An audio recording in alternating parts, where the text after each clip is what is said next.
Bismillahir Rahmanir Rahim. So today's topic is potential of a charged sphere. এই জিনিসটা আজকে আমরা একটু ভালো মতো দেখার চেষ্টা করব। তো এটা আর আমরা এতদিন যেগুলো পড়তেছিলাম সেটার সাথে ডিফারেন্স কোথায়? ডিফারেন্স হচ্ছে আমরা এতদিন পর্যন্ত যে চার্জ গুলা চিন্তা করতেছিলাম এগুলো ছিল পয়েন্ট চার্জেস। পয়েন্ট চার্জেস মানে একটা পয়েন্টে, এই পয়েন্টে এ হচ্ছে একটা পয়েন্ট, এই পয়েন্টটাতে আমার প্লাস কিউ পরিমাণ চার্জ আছে। তো এটার জন্য আমরা electric field intensity, electric potential সবকিছু হিসাব করতেছিলাম। এবং যেদিকে ডিসটেন্স মেজার করি না কেন, এই যে এইখান থেকে আমরা ডিসটেন্স মেজার করতেছিলাম, যে পয়েন্টটা সেই পয়েন্টটা থেকে। এখন আমরা শুধুমাত্র একটা পয়েন্ট না, একটা অবজেক্ট চিন্তা করব, ঠিক আছে? এবং অবজেক্টটা কি? স্ফিয়ার। তো মনে করো একটা স্ফিয়ার যদি আমরা এভাবে চিন্তা করি, ফুটবল যেটা হচ্ছে একটা স্ফিয়ার, ঠিক আছে? তো এই ফুটবলের মনে করো এখন আমি তোমাকে বললাম যে এই পয়েন্টের ডিসটেন্সটা মেজার করো। তুমি এখন একটু কনফিউজড। তুমি এখন এই ডিসটেন্সটা কি যে সারফেস থেকে মেজার করবা, নাকি সেন্টার থেকে মেজার করবা, নাকি এই যে এই সারফেস থেকে মেজার করবা? কোনখান থেকে আমরা ডিসটেন্সটা মেজার করব? একটা কনফিউশন ক্রিয়েট হয় না? ঠিক আছে, তো তাইলে এখন আমরা এটা কিভাবে চিন্তা করতে পারি তার আগে কিছু জিনিস আমাদেরকে একটু বুঝে নিতে হবে। সেটা হচ্ছে এটা কি শুধুমাত্র একটা স্ফিয়ার না, এটা একটা চার্জ স্ফিয়ার। তো ধরে নিই যে এটা পজিটিভলি চার্জ স্ফিয়ার। এখন এই পজিটিভ যে চার্জ গুলা, এই চার্জ গুলা কোথায় থাকবে? এই চার্জ গুলা কি সেন্টারে থাকবে, ফুল বডিতে ছিটায় থাকবে, নাকি শুধু সারফেসের উপরে এসে থাকবে? মজার বিষয় হচ্ছে এটা সারফেসের উপরে এসে থাকবে। যদি আমি তাহলে বলি এটা পজিটিভলি চার্জ স্ফিয়ার, তার মানে পজিটিভ চার্জ গুলো এই যে সারফেসের উপরে, মানে বুঝতে পারছো? একটা ফুটবলের যে সারফেসটা তুমি বাইরে থেকে ধরতে পারো না, ওই সারফেসের উপরে চার্জ গুলো এসে থাকবে, নট ভিতরে। ভিতরে ঘোরাঘুরি করতে থাকবে, ইটস নট লাইক দ্যাট। সারফেসের উপরে এসে থাকবে। সারফেস জিনিসটা মানে বুঝো? জি জি ওকে। তো তাইলে এই উপরে। সারফেসের উপরে এই চার্জ গুলা কি হবে? এটা এভাবে এসে থাকবে। তো আমরা জানি এই যে এটার জন্য ইলেকট্রিক লাইন অফ ফোর্স বের করা অনেক ইজি ছিল। এই পয়েন্ট থেকে আমরা দেখাবো, ঠিক আছে? এখন এইটার ক্ষেত্রে আমরা এই যে ইলেকট্রিক লাইন অফ যে ফোর্স গুলো, এগুলো কোথা থেকে শুরু করব? এগুলো আসলে যেখান থেকে শুরু হয় সেটা হচ্ছে এই যে সারফেস থেকে। সারফেস থেকে বাইরের দিকে, সারফেস থেকে বাইরের দিকে, সারফেস থেকে বাইরের দিকে। এবং কিরকম ভাবে বাইরের দিকে সেই জিনিসটা আমরা দেখাবো। কারণ বাইরের দিকে বলতে তো তুমি এই পয়েন্ট থেকে এদিকেও ড্র করতে পারতা, ওই দিকেও ড্র করতে পারতা, এদিকেও ড্র করতে পারতা। তো সারফেস থেকে বাইরের দিকে যখন দিব, কিভাবে দিব এটা সেটা আমি একটু পরে বলতেছি। এটা এদিকে, এদিকে, এদিকে। তো এগুলা আসলে এমন ভাবে বের হবে যাতে এগুলাকে পিছনের দিকে তুমি যদি এক্সটেন্ড করো, where they will meet, you can guess. বলো তো এরা কোথায় মিট করবে? সেন্টার। সেন্টার। এক্স্যাক্টলি, এরা সবাই সেন্টারের থেকে একদম ওই রেডিয়াস বরাবর বের হয়ে যাবে। আমরা এটাকে রেডিয়াস বলতে পারি না? দেখো তো, এটা একটা রেডিয়াস, এটা একটা রেডিয়াস, ঠিক আছে? তো এই বরাবর বের হবে। তো এই পয়েন্ট থেকে তুমি চাইলে ওই দিকে টেনে দিতে পারবে না, বা এই দিকে টেনে দিতে পারবে না। সেন্টারের থেকে সোজা এসে যে দিকে যায় সেই দিক থেকে সেভাবে আমাদের কি যাবে, এই ইলেকট্রিক লাইন অফ ফোর্সেস গুলা যাবে। তো ভিতরের লাইন গুলা কিন্তু আমি সলিড লাইন টানি নেই, ভিতরের লাইন গুলো হচ্ছে broken line, so that I can find out the centre, ঠিক আছে? আর বাইরের গুলো হচ্ছে সলিড লাইন, তার মানে কি বাইরের গুলো অ্যাকচুয়াল লাইন। এইগুলো হচ্ছে আমার line of forces, electric lines of force. আর ভিতরের যেগুলা, এটা আমাদের সেন্টার বের করার জন্য এগুলোকে পিছনের দিকে এক্সটেন্ড করছে। এখানে কিন্তু অ্যাকচুয়ালি অবজেক্টের ভিতরে কোনো ইলেকট্রিক লাইন অফ ফোর্স থাকে না, অবজেক্টের ভিতরে কোনো এই লাইন গুলা থাকে না। তো তাইলে আমি এটা মুছে দিলাম, জাস্ট সেন্টারটা যাতে আমি লোকেট করতে পারি ওইটার জন্য আমি এগুলাকে পিছনের দিকে এক্সটেন্ড করছি। এখন খেয়াল করো, যেখানে ইলেকট্রিক লাইন নাই সেখানে কি কোনো ফোর্স কাজ করে? এইটার কথাটা হচ্ছে ইলেকট্রিক লাইন অফ ফোর্স। তার মানে ফোর্স যে লাইন বরাবর কাজ করবে সেটাই ইলেকট্রিক লাইন অফ ফোর্স। তো এই যে লাইনটা এখানে আমরা দেখতে পাচ্ছি, এই লাইনের উপরে যদি তুমি একটা চার্জকে বসাও, তখনই ওই চার্জটা একটা ফোর্স ফিল করবে। মনে করো দুইটা লাইনের মাঝখানে এরকম জায়গায় যদি তুমি এই ফোর্সটাকে, একটা চার্জকে রাখো, এটা কিন্তু কোনো ফোর্স ফিল করবে না। আমরা এটা শিখে আসছি না অলরেডি, যে লাইন বরাবর ইলেকট্রিক জি লাইনগুলো যায়, ঠিক আছে? সেই লাইনের উপরে চার্জ রাখলে তখনই শুধুমাত্র সেটার ফোর্স অ্যাপ্লাই হবে। তার মানে যেখানে যেখানে ইলেকট্রিক লাইন অফ ফোর্স নাই সেখানে কোনো ফোর্স অ্যাপ্লাই হবে না, সোজা কথা। এবং যেখানে কোনো এরকম ফোর্স অ্যাপ্লাই হবে না সেখানে কোনো ইলেকট্রিক পটেনশিয়ালও নাই। ক্লিয়ার? তো ঠিক একইভাবে আমরা বলতে পারি এই যে অবজেক্টের ভিতরে, এই অবজেক্টের ভিতরে তুমি খেয়াল করে দেখো তো, তোমার ইলেকট্রিক লাইন অফ ফোর্স নাই, তাই না? আমরা কি দেখলাম, এখানে ইলেকট্রিক লাইন অফ ফোর্স নাই, তো এইখানে এটার ভিতরে আসলে কোনো কাজই হবে না, ঠিক কিনা? বিষয়টা কি ফিল করতে পারো নাকি দেখো তো। আমরা ভি ইকুয়াল টু যেটা জানি 1/4 পাই এপসাইলন নট, এটা হচ্ছে কিউ ডিভাইডেড বাই আর। কি বললেন? লাস্টে যেটা বললাম যে ইলেকট্রিক লাইন অফ ফোর্স যেহেতু ভিতরে নাই, তার মানে অবজেক্টের ভিতরে কোনো ফোর্স আসলে অ্যাপ্লাই হবে না।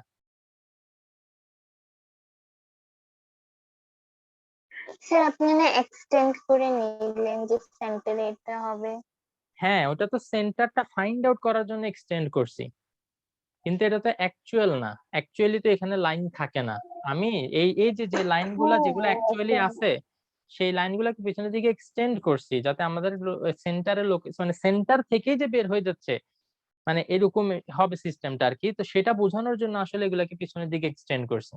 তোমাদের মনে নাই আমরা ভার্চুয়াল ইমেজ যখন আমরা দেখছিলাম, ভার্চুয়াল ইমেজে আমরা কি করতাম, রে গুলাকে মিররের পিছনে এক্সটেন্ড করে মিলাইতাম, তো সেগুলো তো অ্যাকচুয়ালি মিট করতেছিল না, আমরা জাস্ট ওই ইমেজের লোকেশনটা পাওয়ার জন্য আমরা পিছনের দিকে এক্সটেন্ড করে মিলাইতাম। ঠিক একইভাবে সেন্টারের লোকেশনটা পাওয়ার জন্য, বা তোমরা যাতে এটা ফিল করতে পারো যে সেন্টার থেকে রেডিয়াস বরাবর এগুলো সবগুলো বের হয়ে যাচ্ছে, সেন্টার থেকে রেডিয়াস বরাবর বের হয়ে যাচ্ছে, এই জিনিসটা ফিল করানোর জন্য আমি এটাকে পিছনে টেনে মিলাই দেখাইছি যে এখান থেকে এই বরাবর বের হবে। ঠিক আছে? ওকে। ঠিক আছে, আচ্ছা। তো তাইলে আমরা এখানে বলতে পারি যে এই ভিতরে আমাদের পোটেনশিয়াল কি হবে, পোটেনশিয়াল বলতেছি ইন্টেন্সিটি, সরি ইন্টেন্সিটি 0 হবে। কেন ইন্টেন্সিটি 0 হবে? E ইজ ইকুয়াল টু আমরা জানি F বাই কিউ, এবং আমরা জানি ভিতরে কোনো লাইন অফ ফোর্স নাই, তো লাইন অফ ফোর্স না থাকলে কোনো ফোর্স নাই, তো ফোর্স যদি না থাকে, F যদি 0 হয়, তাইলে E ও অটোমেটিক্যালি 0 হয়ে যায় না? 0 ডিভাইডেড বাই কিউ ইজ 0। তাইলে এখান থেকে আমরা কি বুঝতে পারলাম? এখান থেকে আমরা বুঝতে পারলাম একটা ফুটবল যদি আমি নেই, এই ফুটবলটা সারফেসের উপরে পজিটিভ চার্জ গুলা আছে, এই পজিটিভ চার্জ গুলা সারফেসের উপরে আছে, ঠিক আছে? তো এখন আমি কি করলাম, সামহাউ যে কোনো একটা ফুটা দিয়ে হোক বা যেভাবে হোক একটা চার্জকে ফুটবলের ভিতরে ঢুকাই দিছি। এই যে ফুটবলের ভিতরে যে চার্জটা আছে, এই চার্জটার উপরে কোনো ফোর্স অ্যাপ্লাই হবে না, কোনো ফোর্স, এই যে এখানের মধ্যে আমি যদি একটা চার্জকে প্লেস করি, এটার উপরে কোনো ফোর্স অ্যাপ্লাই হবে না। বিষয়টা কি ক্লিয়ার? জি। জি। তো এবার আসো আমরা একটু এখানে দেখি, আমরা দেখলাম কি ইন্টেন্সিটি এটা 0। এখন আবার ভি এর সাথে ই এর একটা রিলেশন আছে না, সেটা কি ভি ইকুয়াল টু ইডি। এখানে ভিটা কি, পোটেনশিয়াল ডিফারেন্স, আমি শর্টকাটে লিখলাম পোটেনশিয়াল ডিফারেন্স। তো মনে করো এই জিনিসটা আমরা দুইটা পয়েন্টের ক্ষেত্রে অ্যাপ্লাই করতেছি, একটা হচ্ছে বি পয়েন্ট আর একটা হচ্ছে এ পয়েন্ট। তো এই দুইটার পোটেনশিয়াল ডিফারেন্স কি হবে যদি তুমি মনে করো বি থেকে এ তে নাও, আমরা কি করলাম, বি থেকে এ তে নিলাম, আমরা এই কাজটা করছি, তাই না? তাইলে এটা ইকুয়াল টু পোটেনশিয়াল ডিফারেন্স কি হবে, আমরা জানি V A minus VB, final পয়েন্টের পোটেনশিয়াল আগে, ইনিশিয়াল পয়েন্টের পোটেনশিয়াল পরে। মনে পড়তেছে এগুলা? এগুলো কিন্তু আগের ক্লাসের সাথে রিলেটেড, আগের ক্লাসগুলো মনোযোগ দিয়ে যারা করে নাই তাদের জন্য এটা ডিফিকাল্ট মনে হবে। ঠিক আছে, তো তাইলে এখন এই পোটেনশিয়াল ডিফারেন্সটাকে তো আমরা ভি দিয়ে রিপ্রেজেন্ট করি, তাই না? তো ভি এর বদলে আমি এখানে লিখতে পারি V A minus VB, sample দুইটা পয়েন্টের জন্য আমরা চিন্তা করলাম। ইটা কি দেখি বলতো, ইটা হচ্ছে 0, তো তাইলে আমরা 0 ইন্টু ডি নিলাম, তাইলে V A minus VB will be equal to 0। তাইলে এখন খেয়াল করো V A should be equal to VB, correct or not? জি।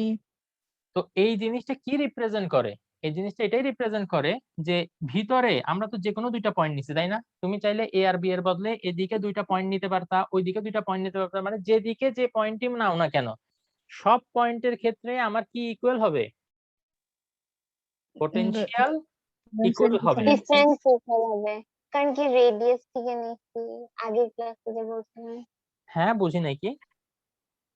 এর আগের ক্লাসে আপনি বলছিলেন না রেডিয়াস হিসেবে যেভাবে আমরা নিব সব জায়গায় সেম থাকবে, ওটা নাকি? এটা লাগবে না। আচ্ছা, ওইটা যেটা বলছিলাম ওটা সারফেসের উপরে, একটা জিনিসের সারফেসের উপরে, আমি বলতে চাই সারফেসের ভিতরে ঢুকে গেছি, অবজেক্টের ভিতরে ঢুকে গেছি, আমরা ফুটবলের ভিতরে আছি আমরা এখন, বুঝতে পারছো? ওকে। ঠিক আছে? আচ্ছা, তো তাইলে হ্যাঁ। এখন আমরা যেটা দেখব যে এই যে ফুটবলটার সারফেস থেকেই মনে করো শুরু করে তুমি ভিতরের দিকে যতগুলা পয়েন্ট নিতে পারো, যে কোনো দুইটা পয়েন্টের মধ্যে পটেনশিয়াল ডিফারেন্স তুমি দেখবে জিরো। তো ডিফারেন্স জিরো মানে কি? দে আর সেম সেম। তোমাকে যদি আমি বলি লামিয়ার কাছে যতগুলো চকলেট আছে, সাদিয়ার কাছে যতগুলো চকলেট আছে, এদের ডিফারেন্স জিরো, তার মানে কি একজনের কাছে তিনটা থাকলে আরেকজনের কাছেও তিনটা আছে, এই কারণে তো ডিফারেন্স জিরো, ঠিক কিনা? হ্যাঁ, তো এই যে এটাই বোঝায় যে মানে তখন পোটেনশিয়াল গুলো ইকুয়াল। এটা দ্বারা আমরা এখান থেকে যে জিনিসটা আসলে মেইনলি যে কথাটা তোমাদেরকে আমি বলতে চাই সেটা হচ্ছে, একটা যদি এরকম ইকুইপোটেনশিয়াল সারফেস থাকে যেটার উপর মানে প্রত্যেকটা পয়েন্টে মানে পোটেনশিয়াল সেম, তো এইখানে যে পোটেনশিয়াল ভিতরে প্রত্যেকটা পয়েন্টেও ঠিক সেম পোটেনশিয়াল। দেখো উপরে যে পোটেনশিয়াল, এই সারফেসের উপরে যে পোটেনশিয়াল ভিতরের সবগুলা পয়েন্টেও ঠিক সেম পোটেনশিয়ালই কাজ করবে।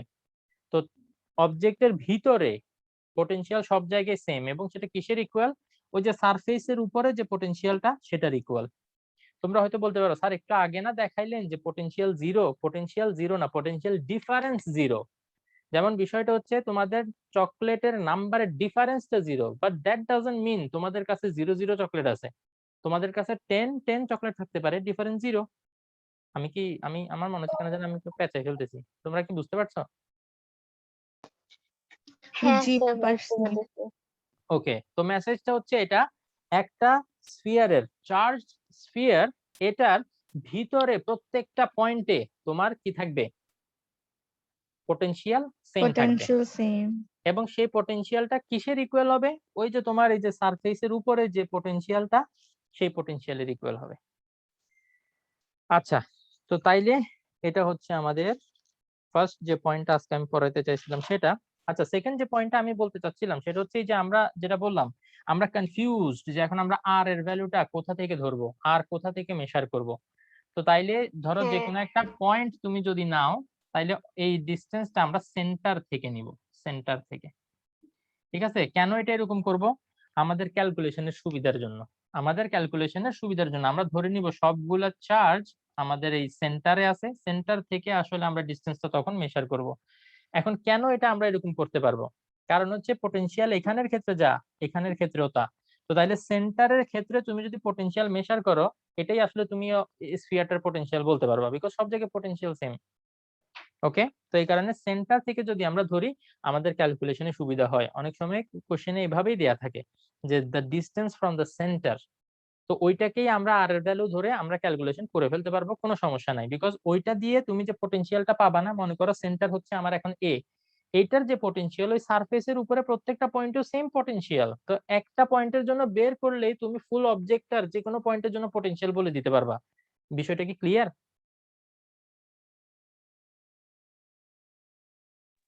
জি।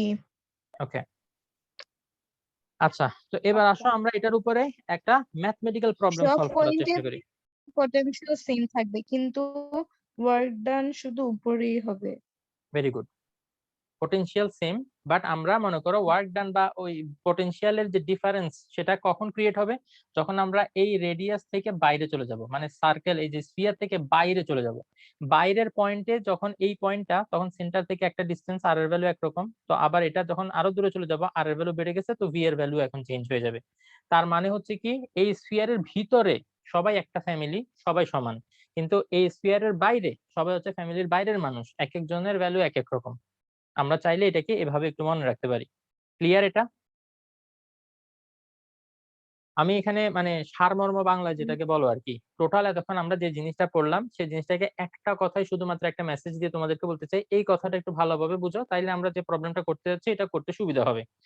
আমরা এখানে যে জিনিসটা বুঝতে চাইলাম সেটা হচ্ছে কি, একটা এতদিন আমরা পয়েন্ট চার্জ করছি, এখন আমরা পয়েন্ট না একটা অবজেক্ট, চার্জ অবজেক্ট নিব। তো চার্জ স্ফিয়ার নিলাম, এই চার্জ স্ফিয়ারের ভিতরে যতগুলা পয়েন্ট আছে সবগুলা পয়েন্টের পোটেনশিয়াল ইকুয়াল, এবং সেটা কিসের ইকুয়াল? ওই যে সারফেসের উপরে যে পোটেনশিয়ালটা থাকে সেটার ইকুয়াল। সারফেসের উপরের থেকে শুরু করে এই যে পয়েন্টগুলো সবগুলো পোটেনশিয়াল ইকুয়াল। পোটেনশিয়াল ডিফারেন্স হওয়া শুরু করবে কোথা থেকে, মানে চেঞ্জ হবে কোথা থেকে? যে সেম না ভিতরে, কিন্তু যখন আমরা বাইরে চলে যাব, ঠিক আছে, বাইরের কোন একটা পয়েন্ট যখন বুঝবো তখনই আমরা বুঝবো যে এটা হচ্ছে কি পোটেনশিয়ালটা এখানে ডিফারেন্স হবে। তো এখন কোন একটা কোয়েশ্চেন যদি তোমাদেরকে এরকম বের করতে বলে যে এই যে বি পয়েন্টে পটেনশিয়াল কত, দেখি ভি বি বের করে দেখাও। তো সামহাউ তুমি যদি এই সারফেসের উপরের পটেনশিয়ালটা আমাকে বের করে দিতে পারো, ওইটাকেই আমি বি পয়েন্টের পটেনশিয়াল বলতে পারবো, বিকজ সব পয়েন্টে পটেনশিয়াল সেম। তোমরা কি এই কথার সাথে এগ্রি করো? কারেক্ট? জি ঠিক আছে, তাহলে ভিতরে যে কোনো পয়েন্টের জন্য পটেনশিয়াল বের করতে বললে তুমি সারফেসের উপরের পটেনশিয়ালটা বের করলে সেটাকে আমরা এটারও বলতে পারবো, এখানেও বলতে পারবো, যে সব পয়েন্টের পটেনশিয়াল ওইটাই। তো আমরা একটা বের করলে ওটা সব যে কোনো পয়েন্টের জন্য আমরা ওইটা পটেনশিয়াল হিসেবে ইউজ করে ফেলতে পারবো, but we have to make sure যে যে পয়েন্টের কথা তোমাকে বলতেছে সেই পয়েন্টটা ভিতরেই আছে, বাইরের কোনো পয়েন্ট না। তো আসো আমরা একটা প্রবলেম সলভ করি, তাহলে ইনশাআল্লাহ এই বিষয়টা একদম ফকফকা হয়ে যাবে আমাদের কাছে। আল্লাহু আকবার।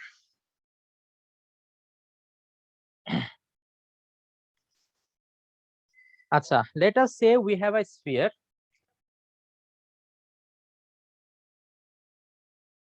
The radius of the sphere is 0.5 meter and the sphere has a charge of 20 coulomb.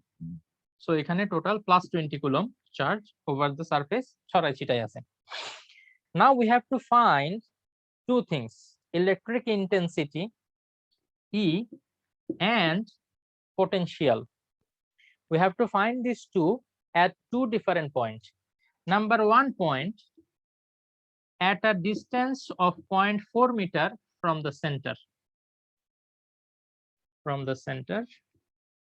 And number two at a distance of 0.8 meter from the center.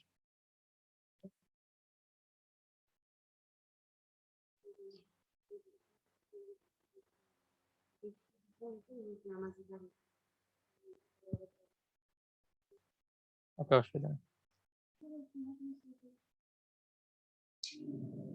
ওকে, তো তাইলে আসো আমরা বের করব। তাইলে কি করতে হবে, ই দুইটা পয়েন্টের জন্য বের করতে হবে, একটা 0.4 মিটার দূরে যে পয়েন্ট আর একটা 0.8 মিটার দূরে যে পয়েন্ট। আবার ভিও দুইবার বের করতে হবে, একটা 0.4 মিটার দূরে যে পয়েন্ট, আবার 0.8 মিটার দূরে যে পয়েন্ট।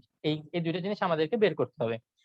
তো প্রথমে কিছু জিনিস আমরা খুব ইজিলি আসলে করে ফেলতে পারি, যেমন ই 0.4 মিটার দূরে যেটা, মনে করো এই 0.4 মিটার দূরে, এটা কোথায় হবে দেখি বলো তো, সেন্টার থেকে 0.4 মিটার দূরের যে পয়েন্টটা সেটা কোথায় হবে? ওই সারফেসটার অল্প একটু ভিতরে। Inside the sphere. আমরা সোজা কথায় বলতে পারি এটা স্ফিয়ারের ভিতরের একটা পয়েন্ট, ঠিক কিনা? সেই পয়েন্টটাকে আমরা ধরে নিলাম এ। তো তাহলে 0.4 মিটার দূরে যে পয়েন্টটা, সেটা হচ্ছে আমাদের কি, এটা স্ফিয়ারের ভিতরে। আমরা একটু আগেই দেখছি স্ফিয়ারের ভিতরে ইন্টেন্সিটি কত?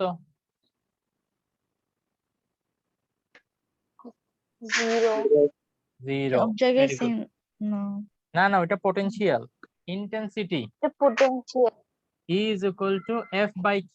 আমরা দেখছিলাম না যে ভিতরে কোনো ইলেকট্রিক লাইন অফ ফোর্স থাকে না, ইলেকট্রিক লাইন অফ ফোর্স শুরু হয় সারফেস থেকে। তো ভিতরে যদি ইলেকট্রিক লাইন অফ ফোর্স না থাকে, কোনো ফোর্সই নাই, তো তাইলে ফোর্সটা জিরো, তো তাইলে ইন্টেন্সিটিও জিরো ছিল, মনে নাই? একটু আগে আমরা দেখছি। তো তাইলে ভিতরের যে কোনো পয়েন্টের কথাই যদি তোমাকে বলে, তুমি সোজা কথাই লিখে দিতে পারবা কি, ই এ এটা জিরো হবে। কোনো সমস্যা আছে এটাতে?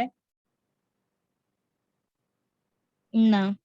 আচ্ছা, এবার মনে করো ভি এ আমরা বের করতে চাই। তো তাইলে আমরা জানি যে এই যে এ পয়েন্টের যে পটেনশিয়াল, সেটা সারফেসের উপরের পটেনশিয়ালের ইকুয়াল হবে, তাই না? তো আমি যদি সারফেসের উপরের পটেনশিয়ালটা একবার বের করতে পারি, তাইলে ওইটাই আমি বলতে পারবো যে ফুল ভিতরে যে কোনো পয়েন্টের জন্য সেটাই হচ্ছে আমার পটেনশিয়াল। তো তাইলে আমার টার্গেটটা কি, আমি সারফেসের উপরের একটা পটেনশিয়াল বের করব। তো সারফেসের উপরে পটেনশিয়াল বের করলে 1/4 pi epsilon naught equal to q, q কত 20 কুলম্ব, এন্ড আর হচ্ছে কত, রেডিয়াস 0.5।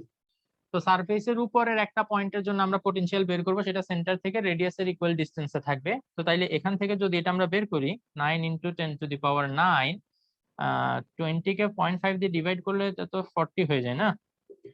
তো 936 × 10⁻10 হয়ে যায়। দেখো তো এটাই আনসার আসে কিনা। তো এই পয়েন্টের জন্য আমরা ই আর ভি দুটোটা বের করে ফেলছি। এখন 0.8 মিটারের জন্য, তো 0.8 মিটার এটা কি inside the sphere, on the sphere, নাকি outside the sphere? outside the sphere. Outside the sphere. তো তাইলে আউটসাইড দ্য স্ফিয়ার হলে স্ফিয়ারের বাইরে তো ইলেকট্রিক লাইন অফ ফোর্স থাকে, তার মানে ওখানে ইন্টেন্সিটিও থাকবে। তো তাইলে এইবার আমরা ইন্টেন্সিটিটা 0 ধরবো না, এবার ইন্টেন্সিটিটা আমরা ক্যালকুলেট করতে পারবো। তো 0.8 মিটার দূরে যে পয়েন্টটা সেটা আমরা ধরে নিলাম ইবি।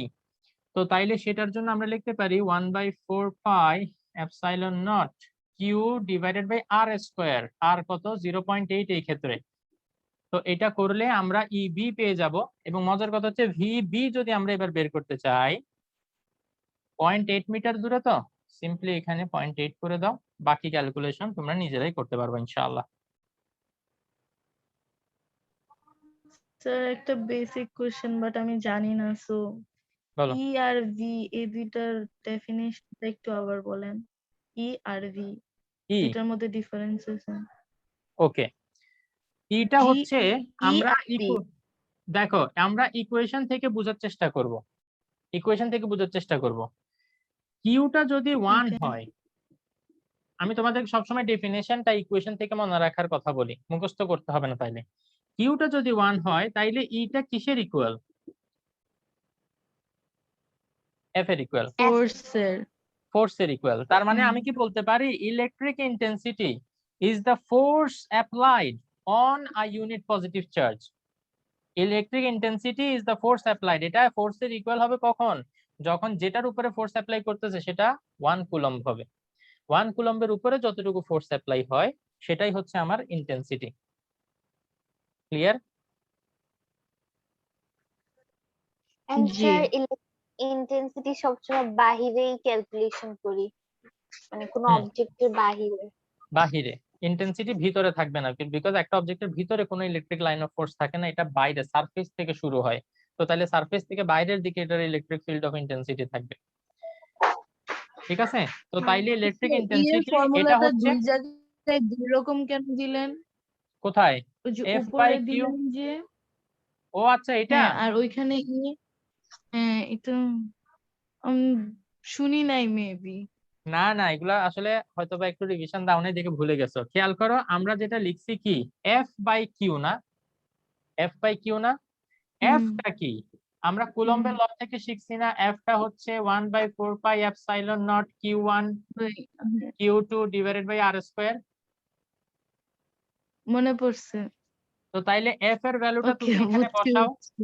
এফ এর ভ্যালুটাকে যখন কিউ দিয়ে ডিভাইড করবে এখান থেকে একটা কিউ চলে যাবে না, তো একটা q divided by R square. হ্যাঁ এখন মনে পড়ছে, এগুলো রিভিশন দিতে মনে হবে, পড়ছে। রিভিশন দিলে মনে পড়বে, আমি জানি তোমরা এগুলো সবগুলো পারো।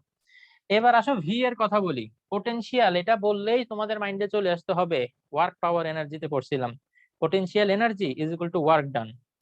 Potential energy is equal to work done, এই জিনিসটা মনে করলে আমার মনে হয় সাথে সাথে তোমাদের মনে পড়ে যাবে যে একটা ইউনিট পজিটিভ চার্জকে ইনফিনিটি থেকে আমি যদি ইলেকট্রিক ফিল্ডের একটা পয়েন্টে আনতে চাই আমার যতটুকু কাজ করতে হবে সেটাই হচ্ছে ওই পয়েন্টের পোটেনশিয়াল।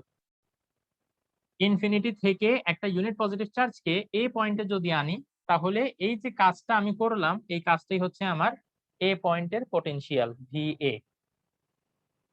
ঠিক আছে?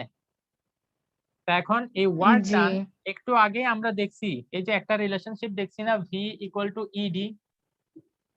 তো ইটা কি? এটা হচ্ছে বেসিক্যালি ফোর্স অ্যাপ্লাইড। আমরা এখানে 1 কুলম্বের জন্য যদি কনসিডার করি, ইটা কি? এটা হচ্ছে ফোর্স অ্যাপ্লাইড, ফোর্স 1 কুলম্বের জন্য, তো এটা ফোর্সই, তাই না? আর ডি এটা হচ্ছে ডিসটেন্স, কতটুকু ডিসটেন্স তুমি আনছো। ফোর্স ইনটু ডিসটেন্স না, অ্যাকচুয়ালি ডিসপ্লেসমেন্ট বলা উচিত। ফোর্স ইনটু ডিসপ্লেসমেন্ট, এটাই তো আমার ওয়ার্ক, তাই না? এবং জি সেটাকে আমরা পোটেনশিয়াল বলতেছি। তাহলে সবগুলাই আসলে লজিক্যাল এবং একটা আরেকটার সাথে মিলে, যেভাবে তুমি ডেফিনেশনটা চিন্তা করো না কেন। বুঝতে পারছো জিনিসটা এখন? স্যার আগের ক্লাসে জি ম্যাথ সলভিং করতে দিছিলেন, ওটা তো হলোই না। হ্যাঁ, ওইটার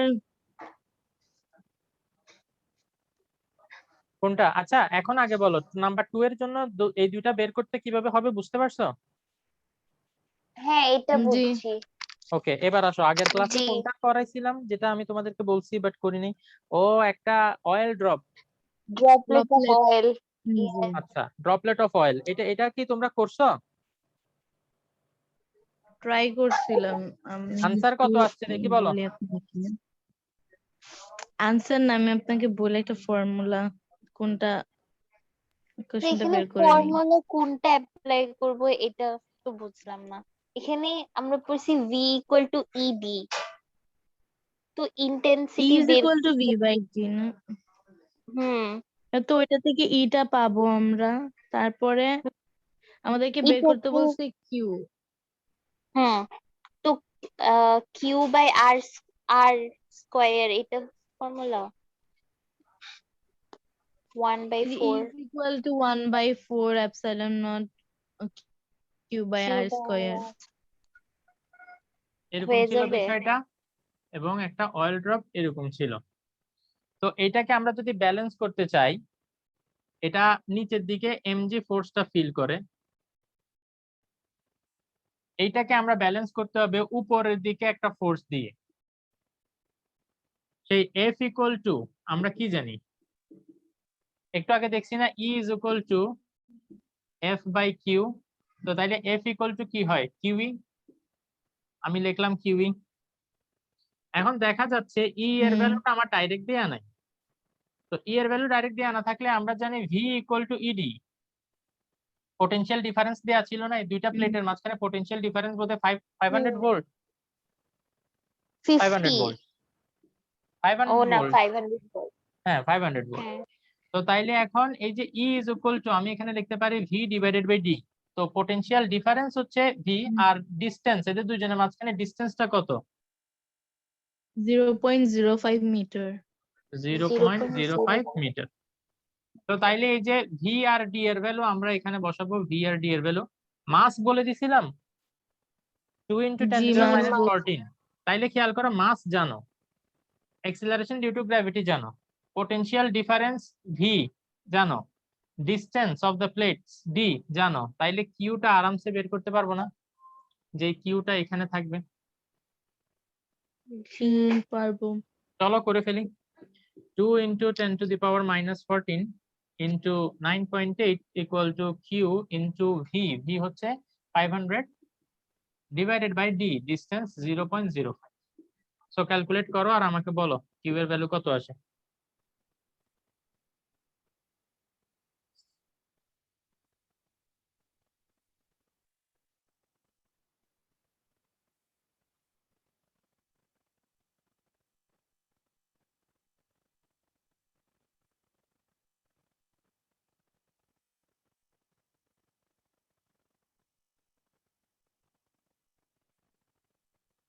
আপনারা কি করতেছেন নাকি আমি করব?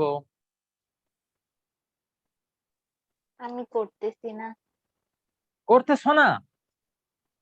মনে ইথো হয় বড় তারিখ সাহস, হ্যাঁ? মনে হয় তারিখ করতেছে, তাই কষ্ট করলাম না। 1.96 into 10 to the power minus 17.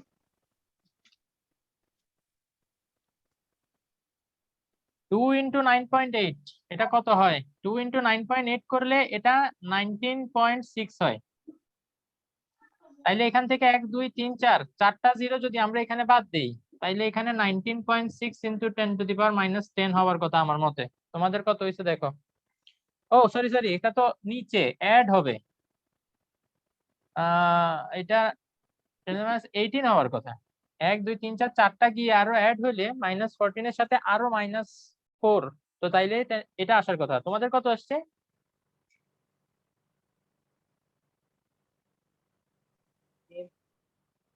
হ্যাঁ Same আসছে। সেম, ওকে, তাহলে তো হয়েই গেল। Okay clear? তাইলে এই ধরনের প্রবলেম আসলে কিভাবে আমরা সলভ করবো ইনশাআল্লাহ। জি স্যার। ওকে ইনশাআল্লাহ পরের দিন থেকে আমরা নতুন একটা টপিক শুরু করব, যেটা নাম হচ্ছে ইলেকট্রিক ডাইপোল। ঠিক আছে।